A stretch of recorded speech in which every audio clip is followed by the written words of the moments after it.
classes, and we'll have an artist panel discussion from 1 to 2, and we'll have our keynote to close us out at the end of the day. So our first presenter is Kristy McCarthy, presenting a paper towards a philosophy of street art environmentalism.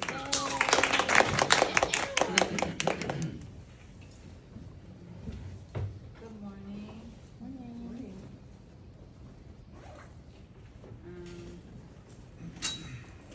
Okay. Good morning. I'm Kristy McCarthy. I'm a second-year PhD student at CUNY, and I'm doing environmental philosophy. I'm doing environmental psychology. So I'm doing a certificate in philosophy, but that's not my main vein. So I'm just a baby philosopher. And the paper I'm about to present was written for an aesthetics and nature class with Professor Sandra Shapshay. I don't know if you know her. She's amazing. And this might end up being a chapter or the intro to my dissertation. So I'm still working out the kinks, but this is quite possibly the direction I'm going to end up going in. And also I forgot to say I'm also a muralist. So that's how I got into this area of diplomacy or scholarship. So currently in the world today, we're seeing a large uptick in two trends, and one of them is, as we all know, street art, which is pretty much exploded globally in popularity, and the art market has become a high-priced item, and cities all over the world are putting murals all over, not just cities, also in rural areas. And at the same time, we're seeing this upward trend in climate change as the Earth is experiencing irreversible changes due to environmental destruction, mainly related to capitalist activities like extraction, drilling, mining, and fossil fuel extraction. And we see these two trends upward spiraling together, but in my research, I've been surprised to see that very little philosophical attention has been paid to street art. Even though in environmental aesthetics, we talk a lot about art, but street art has been largely marginalized in the conversation. So I don't know if anybody here focuses on environmental aesthetics, but just to, you are? All right, well, this will be review for you. But the three main camps are scientific cognitivism, formalism, and effectivism, or also emotionalism. And scientific cognitivists basically believe that in order to actually appreciate nature aesthetically, you need to know about it. So you can't just look at a pretty flower, you would need to know what this flower's purpose is in the ecosystem, what it germinates with, what pollinators like its pollen, et cetera, et cetera. Formalists, on the other hand, believe you don't need any scientific information, you just need to look at the formal properties, the shape, the color, pretty much just the superficial exterior. So you look at the flower, you like the color, it's pretty pink, the petals have nice shade.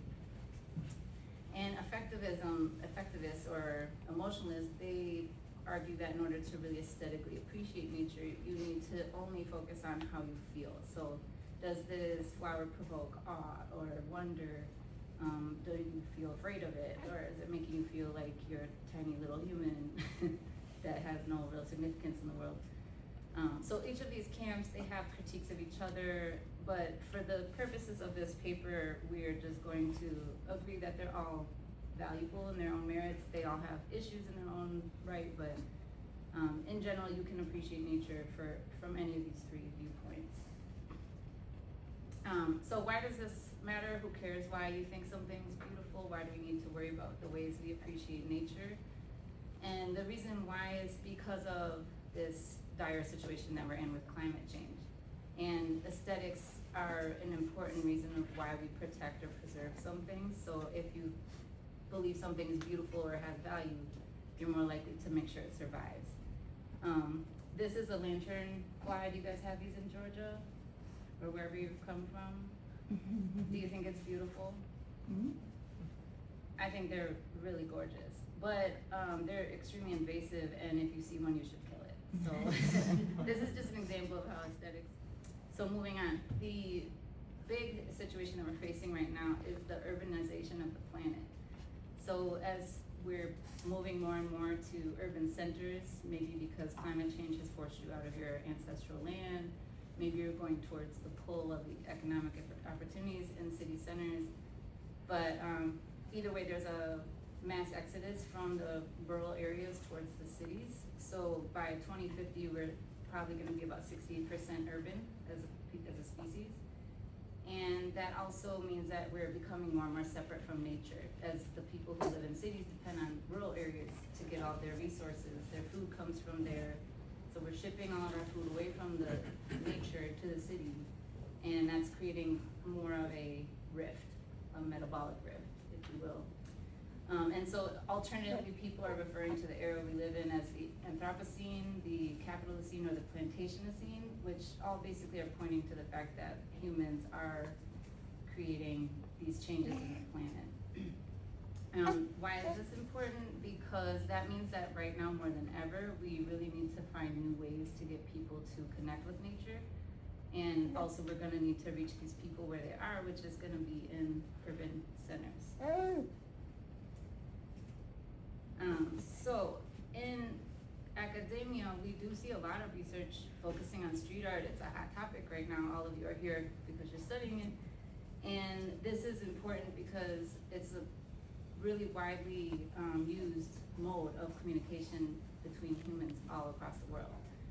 But we are seeing research in areas like place guarding, resistance movements, activism, how are muralists using artwork to form spaces of belonging and inclusion, to assert their identity.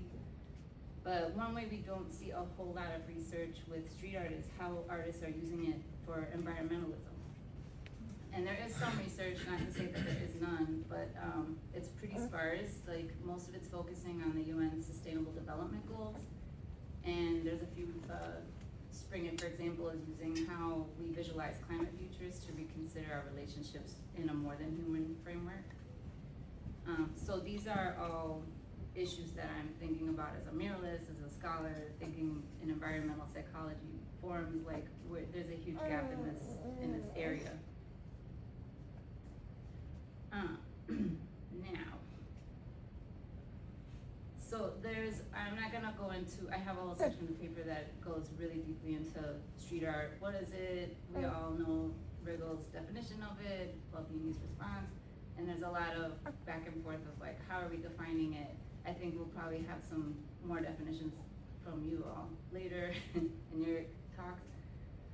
But the focus that I'll have right now is how are muralists using their murals. There's a lot of different forms of street art. There's installation, tile work, textile, performance. So I'm just gonna focus on murals for this specific topic. Let's see. Okay, so there's muralists using all the same techniques as environmental estheticians use to evaluate nature. You have muralists that rely on an emotional response. There's the scientific cognitivist muralists who are trying to disseminate scientific information to get you to learn more about nature and climate. And then there's the formalist muralists who are focusing more on just the beauty of nature and inserting natural scenery into the urban landscape. And I'm gonna show you a few examples. So the effective muralists, which are relying a lot on emotional responses, they're trying to move you with their artwork. There's two camps of this really. One is negative, where they're trying to show you the death and doom possibilities of what's gonna happen if we don't correct our course. And some of these artists use images like burning forests, plastic-filled oceans, a very dystopian view of the future. This is an example. This is an artist named Damian Mitchell and Hisco, and they painted this mural in a festival in Acoma, Mexico. So very, scary. This is another artist, Alexis Rockman, and this shows an actual scene of Brooklyn submerged in the water. So showing what the effects of the rising sea levels could be in the far future. And the emotion that he evokes with this is what Glenn Albrecht refers to as solastalgia, instead of nostalgia where you're homesick for your home that you've left, this is a homesickness for the home that you're in and you haven't left it, but it's changing so rapidly that you feel sad and you miss the way things were. And then this is a more positive form of effectivism. This is an artist named Ernesto Moranje. He's in Miami. And he uses very beautiful, majestic imagery and provokes a sense of like awe, wonder, respect, love. And another factor of this is the scale of these murals. The sheer size of them is like overwhelming. So if you're standing in front of a massive waterfall, you get this feeling of like the sublime. Maybe the sublime would be more like a galaxy, but you know, this very overwhelming, this is immense, beautiful. And so standing in front of this multiple story tall mural with these birds, images of animals, and they're always very fluidly together, so you see a lot of fusion and connectedness in his work.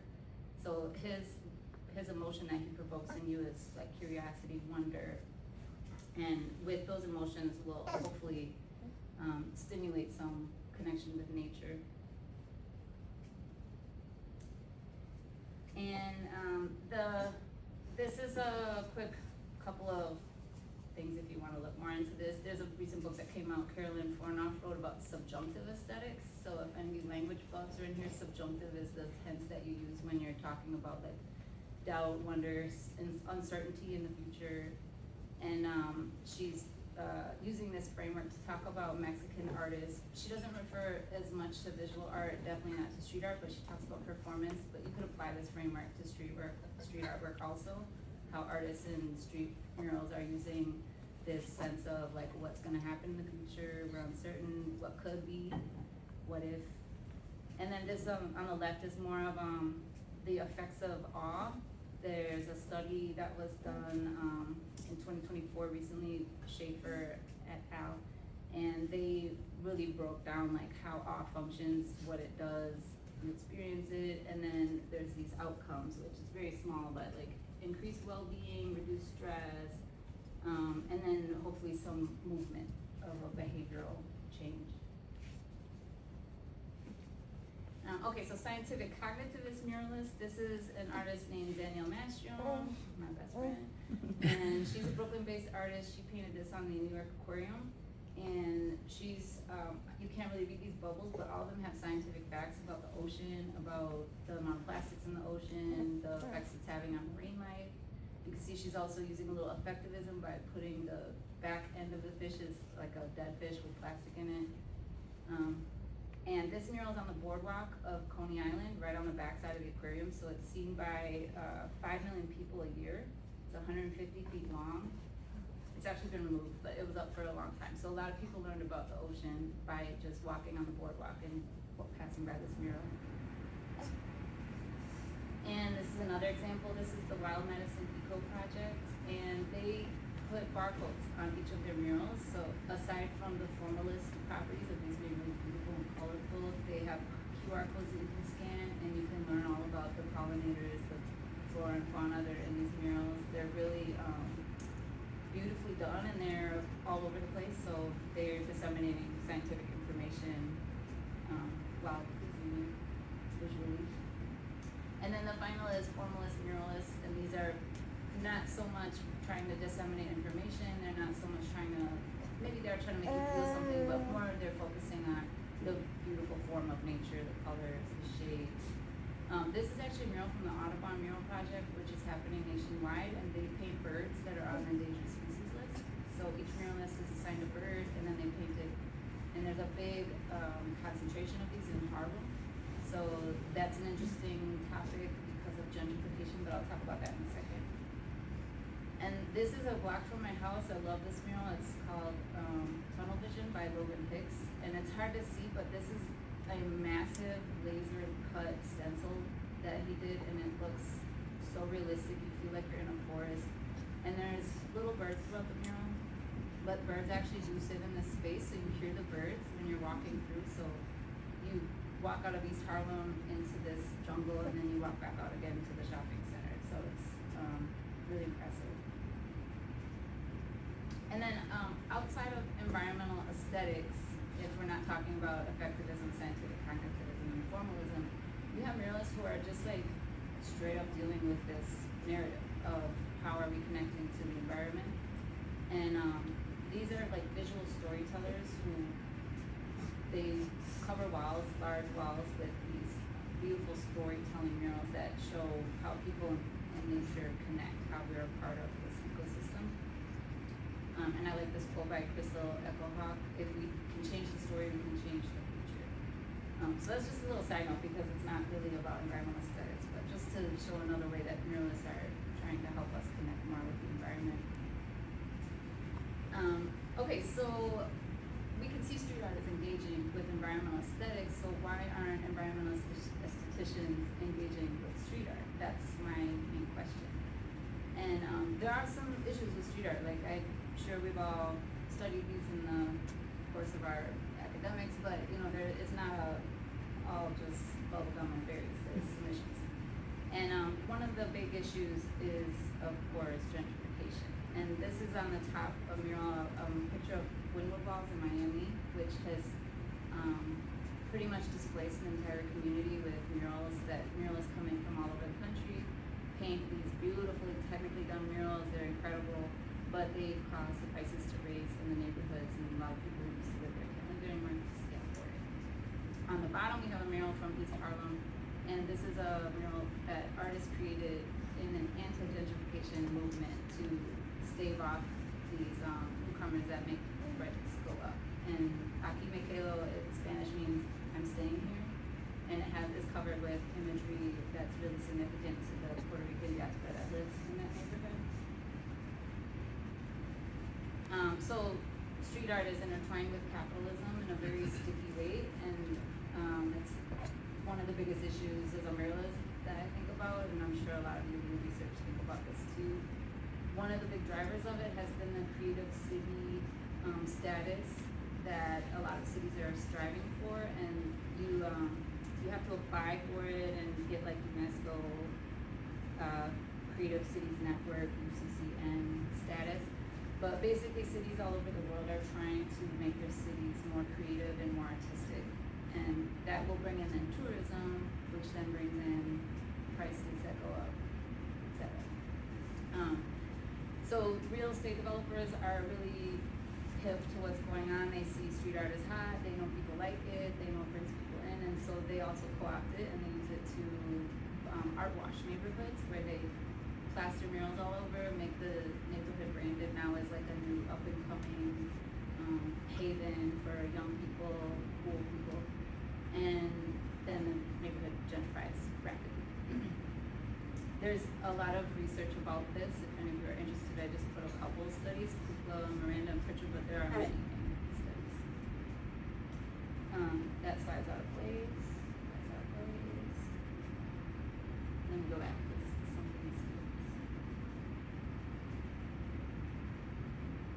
Okay. So the other issue with street art is its environmental impact. I guess it wasn't this. I just changed things last night. So back to our normally scheduled program. Another issue with street art is it has its own environmental impact. You know, we're using toxic materials. We are spraying aerosols into the air. We're traveling to go paint these murals. We leave a lot of waste afterwards. Sometimes I'm kind of disgusted after I paint a mural and I look at the garbage bags of like containers and empty paint pots, and it's just it's not a very green production, and it is a form of production, which is what's leading us into our crisis.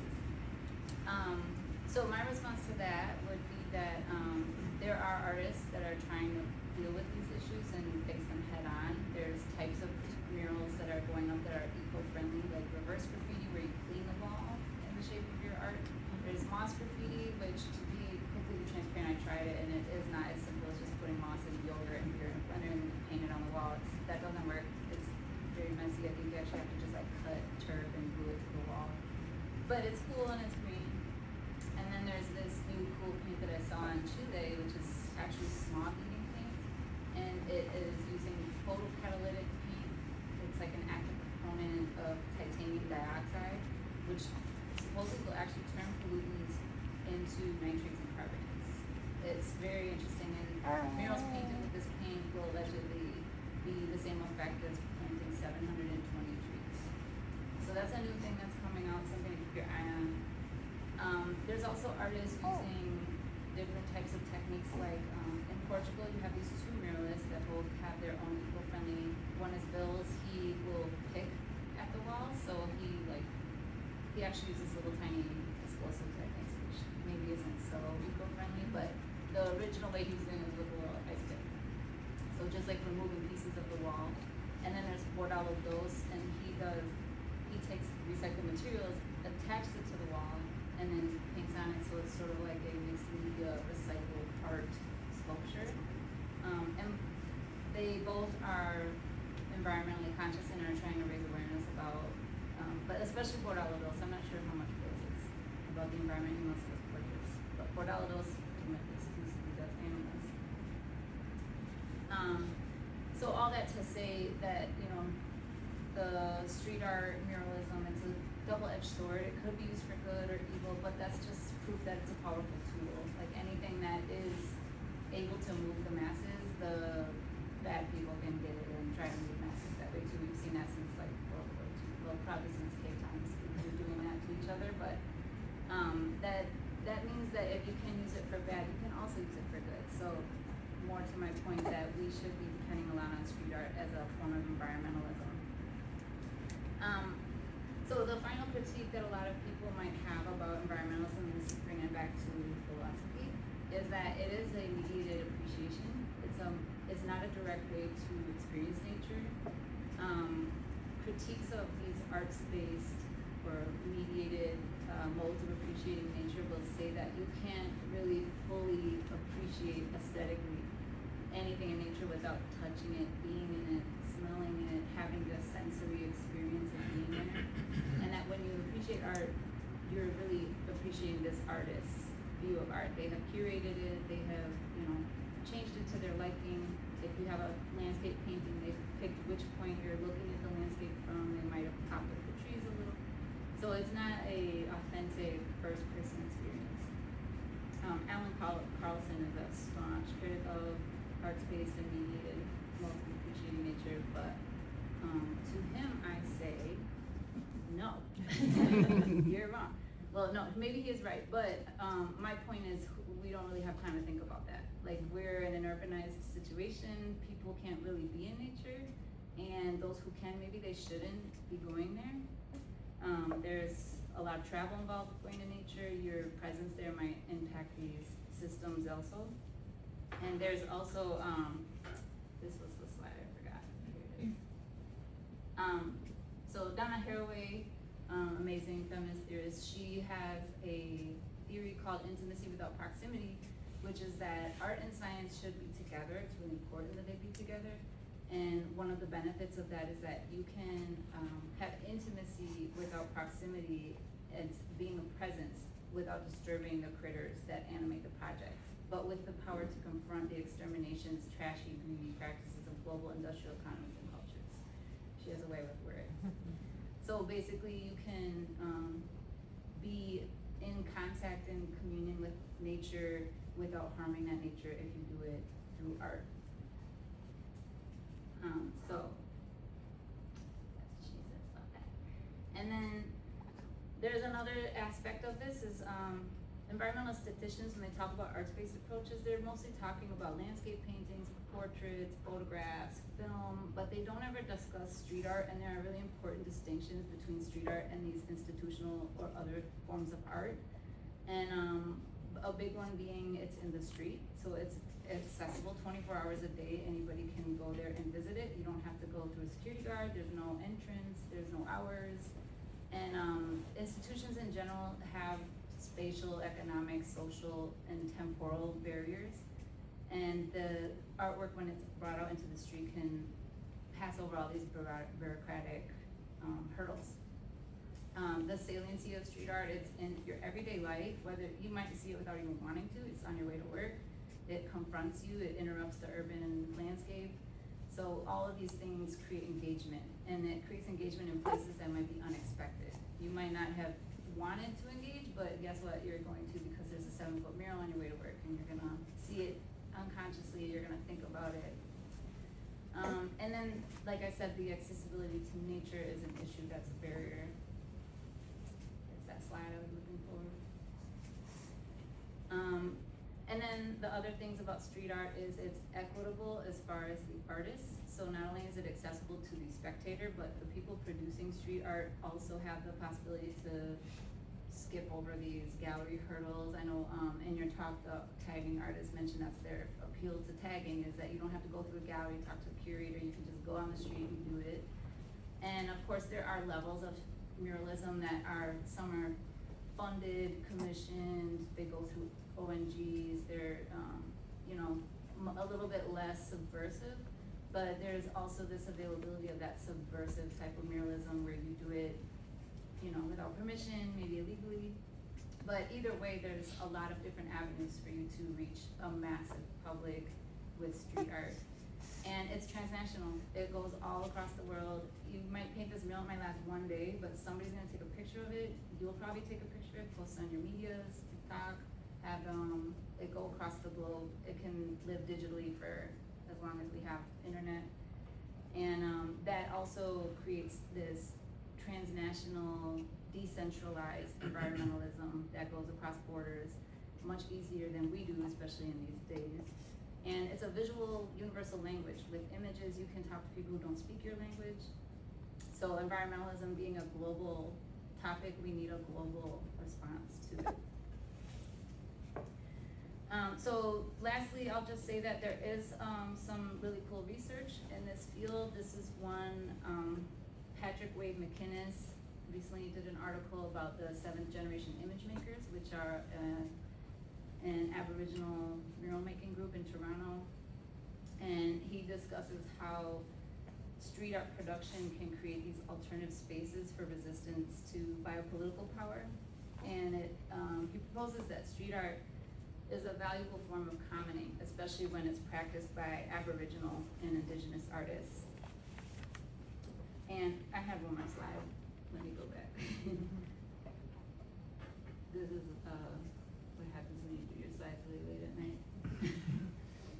Okay, so the images on this I forgot to mention. These are all Indigenous artists, and they each treat artwork, their street art in a different way. They use their practice differently. The one on the right is Selva. He's actually not Indigenous, I'm sorry. But he works with Indigenous groups, and his murals all are trying to raise awareness about the socio-political and environmental issues in the Amazon that Native people are facing because of mining, logging, drilling. And he goes all over the world spreading this message. Nani Chacon in the middle, she's a wonderful artist from the Southwest. And so as you can just look at these, you can see that they're dealing with the topic of human and nature's connection. And having this accessibility and this equity, it allows for more diverse perspectives to come through, because as we know, institutions often prioritize white male artists. So this is a way for us to really, democratize knowledge. And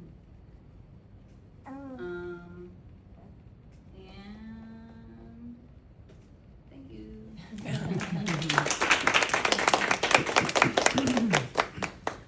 Very good. So we'll open the floor for questions. 2 questions.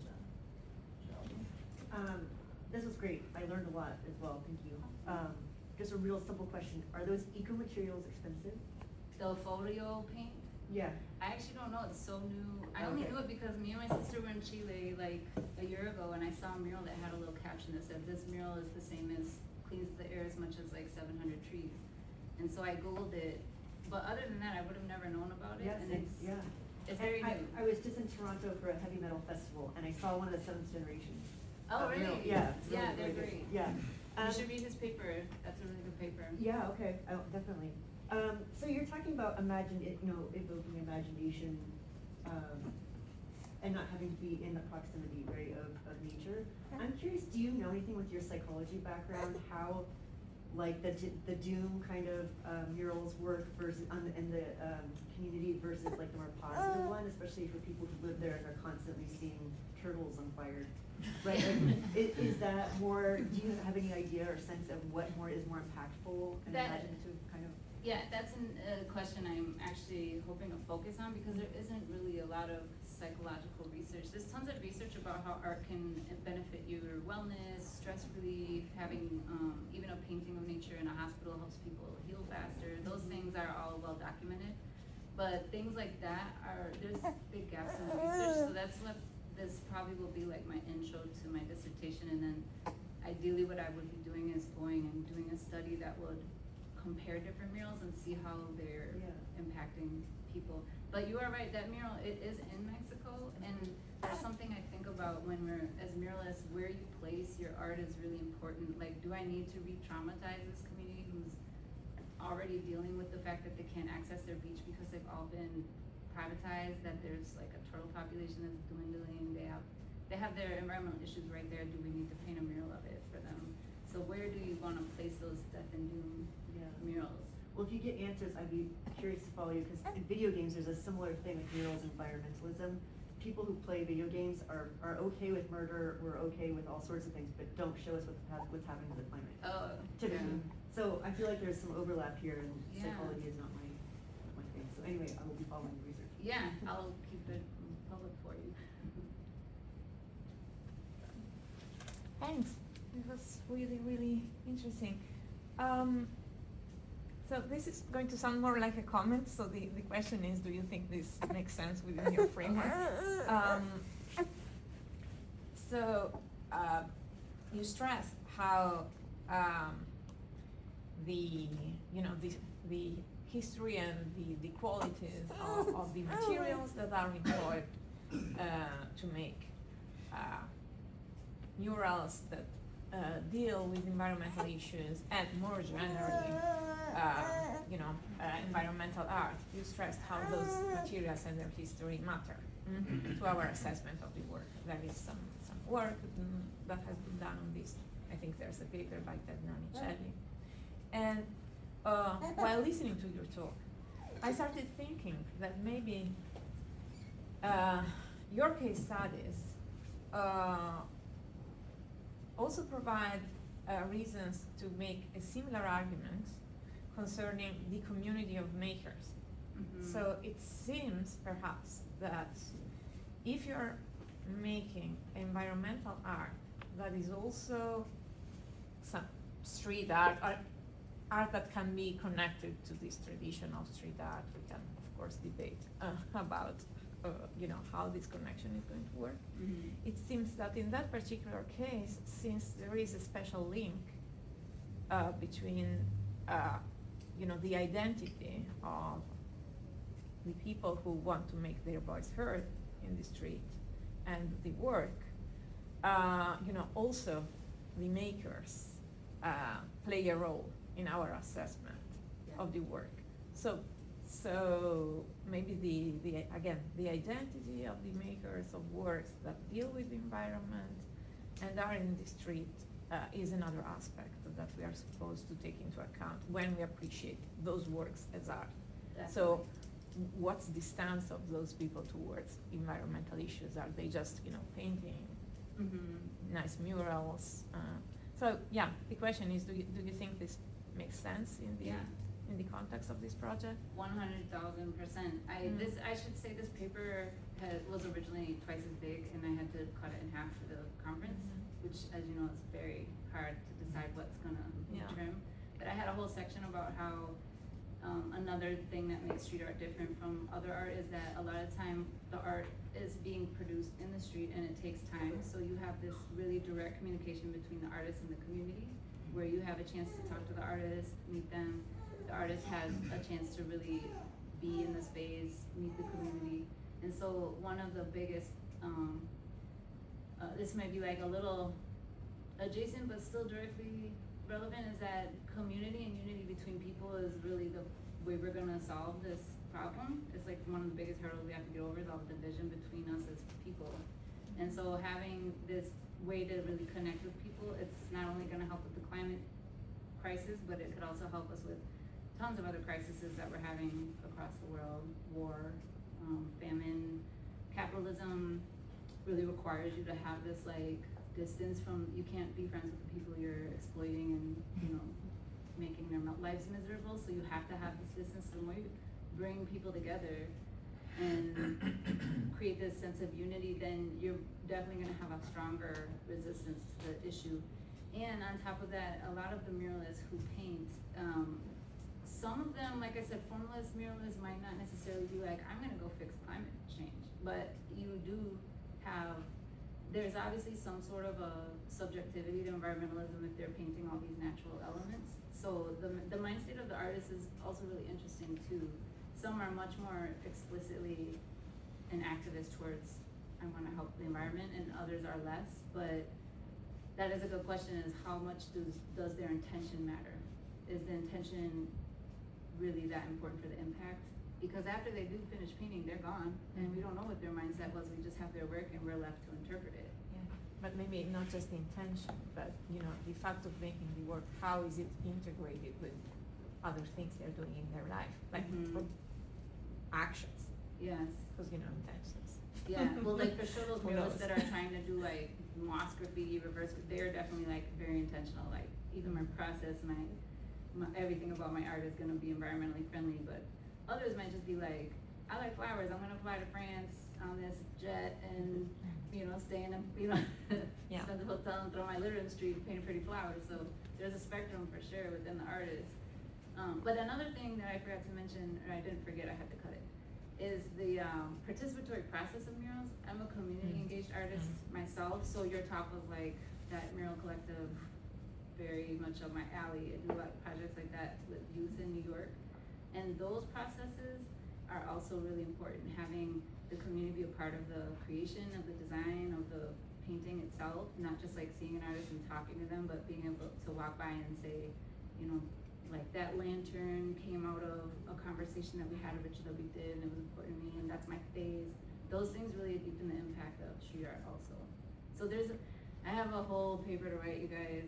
It's about like street arts, you know, the typography of it, the typology, like what is what, and I'm gonna cite you a few times.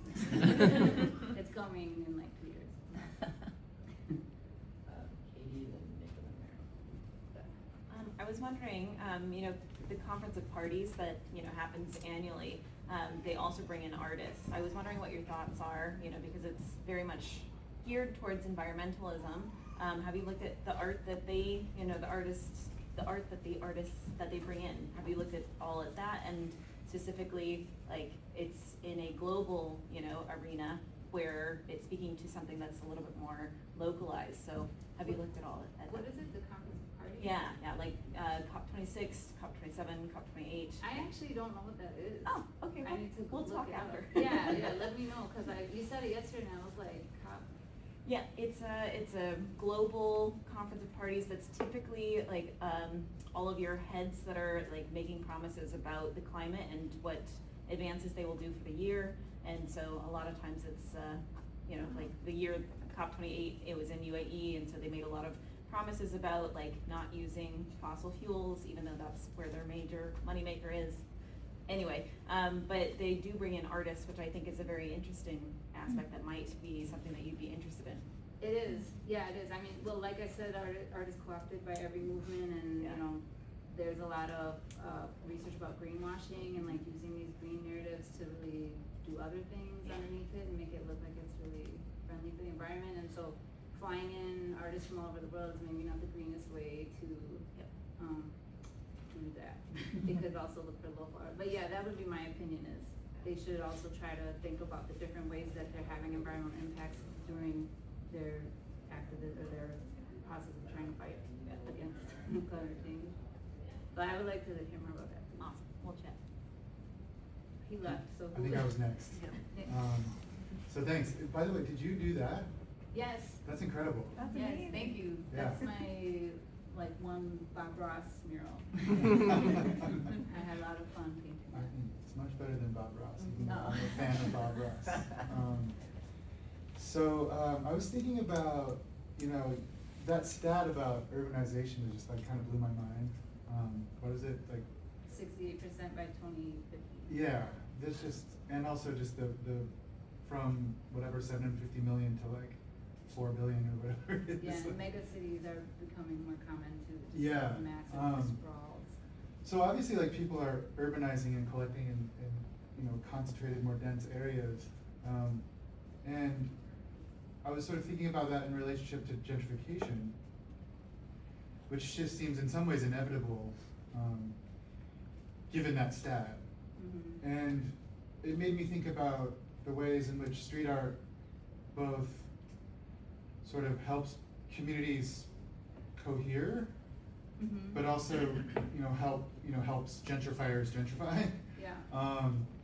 And so it clearly has this homemaking function or something like that. You know, think of Chicano Park. I think Marvin's going to talk about this. Maybe, I don't know if you are, but Yeah, you said you worked on it. So. You know, in San Diego at Chicano Park in Barrio Logan, and it's some of the more historic mural art in the United States is there. And well, you would know a lot more about this than me, but my sense as a resident of San Diego is that the barrio's been, you know, pretty good about gentrification as far as you can be. I mean, they're a stone's throw from downtown San Diego, which has been massively overhauled, huge investments in the last 10 years. And although there's been some gentrification, there's still a pretty strong sense of community in Logan Heights and Barrio Logan. And, you know, I think in no small part due to the presence of Chicano identity on, you know, on these murals, on these walls, throughout, not just in that main park, but Chicano Park, but throughout the barrio. And you see it reflected in the businesses and et cetera. So I guess I'm just wondering, like, in terms of environmental aesthetics and the psychology of it, you know, a lot of this was like literally about environment. Mhm. But what about like the role of using art for homemaking and creating your environment via the artworks on the walls, like these identity building artworks, and the kind of community cohesion that might cause? Yeah. I wonder if you studied that too. Yeah, that was actually my original intent when I went into the program. The environmental psychology program, I'm not a psychologist, my background is in anthropology, GSU. Right. So I was like hesitant about this psychology word being in my degree, but it actually is just about the study of how our environments impact us, whether it's built or natural. And so muralism falls really squarely in that. But I went into it thinking I'm gonna study about that, like, cause that's what I noticed when I was painting all this happening when you're, you know, being in the community. But then my department is very heavily talking about climate change all the time because there's a lot of environmental scientists in my department. And so I kinda got like, you know, ear jockeying into their conversations and was like, whoa, this is a bigger like topic for me, I think, to focus on, because in my research there are a lot of studies about that type of mural, like what does mural making do for place attachment, for community cohesion, for all of the things that, you know, we as muralists realize are happening. But then I realized environmentalism is where there's a gap in the research, so that's where I decided to go to. But for example, like anti-gentrification murals, I know Coca has a lot of really good articles. Magana does a lot of really great work about muralism in California, specifically with like Chicano and like muralists from Oaxaca who went to I think it's LA and did a mural project there, Virginia diaspora. So culturally and as far as like placemaking and how murals impact the transformation of space and social construction, that's like being researched a lot. And then environmentalism has been kind of like pushed off. This is sort of a follow-up on the urbanization point. I kind of want to take it in a different direction, which is that I kind of want to get your thoughts on how compatible it is with a greater sense of environmental responsibility if it's done well. So one of the things about being in cities is that the question's always, what's the alternative? Is it lots of rural pockets where people are living with nature, or is it more like small towns which can be environmentally bad in their own ways? because there's less access to wilderness. And this is really informed by me being in Utah, right? Which, and Utah is weird because it is a very heavily urbanized state, which most people don't realize, because all 3 million people live more or less within 1% of the land. The rest of the state is like national park, desert, national forest. I think we even have a little bit of wilderness. And one of the things that I think is interesting about that is, I mean, you can have we did not build Salt Lake City that way, but you could have a very walkable, urban sort of experience. Then 20 minutes away is close to untouched nature with the proper kind of planning. So I wanted to ask like how do you think about access to the outdoors? Is it just like a park? Is it wilderness? Is it untouched spaces? And I realize again, this is a very Western U.S. sort of question because like I'm 3 hours from like the middle of nowhere, not Wyoming, right? And you can have wilderness kinds of experiences. I don't know. I just wanted to invite your thoughts on urbanization. So many layers to answer that. Well, for one, like urban areas have their benefits because you're not driving as much. Right. Like New York City doesn't really have as big of a carbon footprint as far as carbon emissions by traffic, by transportation. But we have a huge carbon footprint because we're shipping all of our things in. Right. And the metabolic rift is basically the fact that if you live in a place where your food is grown, you eat the food, you shit it out, and you have you're composting the land, so you're part of the cycle. But with the urban sprawl, the biggest issue we're gonna have is the metabolic rift because we're gonna have to ship all that food in, and then all of the people are gonna leave that nutrient there. They're not gonna put it back to the land that food came from.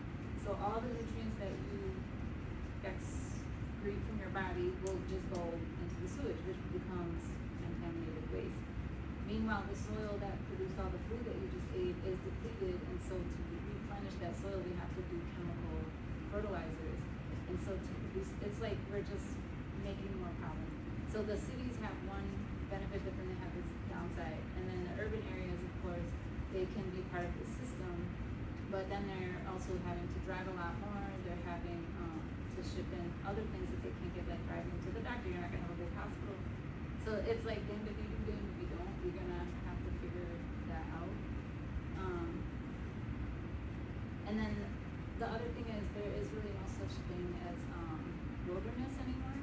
If you go anywhere, there's probably been a human involved in that. Like every park has been designed, even nature preserves in the parks that we have. There's a lot of controversy over whether that's good because the people have all been kicked off the land, and the people in the land have been living together since we grew out of the earth. So I'm thinking specifically of things that are designated as protected national wilderness, where there are rules like you can't bring anything in here that's operated by electricity. So if you want to like chop down trees because one fell across the trail, you gotta haul in the axes on a horse. Right? Anyway, sorry. Yeah. Well, like for but that's example, exceptions, right? In like, California and the redwoods, for example, they've been having all these fires, and a big issue with that is that there was for centuries indigenous people keeping the lands tended with regular burns, and then when you remove the people from the land, you make it so that they can't burn. Then when a fire does come through, there's all this overgrown bush, and you have like a huge blow out fire. So there's a lot to that question. There's a lot. There's a lot. It's a very hard. That's why we have millions of very intelligent scientists across the world working on it. But there's two camps. There's the degrowth camp that says we need to just stop producing because that's really what's getting us into this mess. The more we're digging for fossil fuels and making things, the more problems we're gonna have. And then the other camp is more like green technology, like solar panels, windmills. That's how we're gonna get out of this. But that is production. So where are we gonna get the solar panels and then when the solar panel is dead, what do you do with that? So that's its own type of waste and production. So those two camps, I think, need to come together and make. But just on the sidebar, the environmental psychology program, that's like their whole shtick is getting social scientists to work together with climate scientists so that we can figure this out together. Because if you just have scientists over there in their lab doing it, and then you're like, hey, this is what we're doing, all the people are gonna be like, well, I want that, I want spaghetti, but I want tacos. So we need the social scientists to come in and help the hard scientists get this like new plan. Not very articulate. I'm not a climate scientist, but I am really interested in learning a lot more about it every day. But, did I answer your question? Or No, just you make it did. more I was confused? really just curious to kind of pick your brain on how you thought about that interface, because it's one that's very pressing on us. It is. Because we're growing like crazy. We're figuring out where to put the people, and Yeah. Actually, population control isn't the biggest issue. There was like a big movement to limit our population a long time ago, but really that was kind of just a racist movement to get third world countries to stop having children. And we don't really need to stop making babies. We just need billionaires to stop making more billionaires. It's billionaires. Like, we have like tons of, poor people, and that's not gonna. They're doing very little damage to the planet. It's the billionaires that are, and the corporations that are really. We could put like all of them on a bus, drive it off a cliff, and we'd be pretty good. That's my scientific observation. I have a question. Thank you for your talk. So as I see it, like in your talk, I think your paper highlights two things. One is maybe the appreciation of nature, and the other is how street art can contribute toward consciousness raising about what's going on in the environment. So I think maybe what could help out is kind of noting those differences and maybe giving some examples of different types of work that achieve, one or the other. So like Carlson's point with his position was like, when someone looks at a landscape painting, are they appreciating the landscape or are they appreciating the painting? Maybe they're appreciating a bit of both, but since it was made by an artist from a particular point of view, and maybe they painted the most picturesque view, in other words, the view that was like, considered to be the best from an anthropogenic, point of view, etc. So he's worried that in landscape painting, you're more appreciating culture, art, human, rather than nature and this kind of thing, right? So that could be something to note. But then again, we have some instances of street art, like the graffiti moss, where you're actually incorporating elements of nature into the work. And then another piece that came to mind is like Banksy's Bush, which basically is a very simple piece where he, around a bush against a wall, drew kind of what looked like the legs of a woman, and the bush was, okay.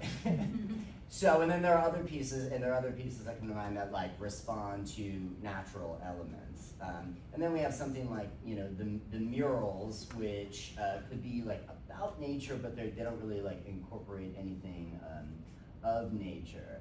And so maybe these distinctions would be worth making, and then maybe there would be something to say about what the capacity for each of those kind of categories are in terms of it. Is it really about appreciating nature, or is it about raising awareness about what's going on with nature, but not necessarily like a direct appreciation of it?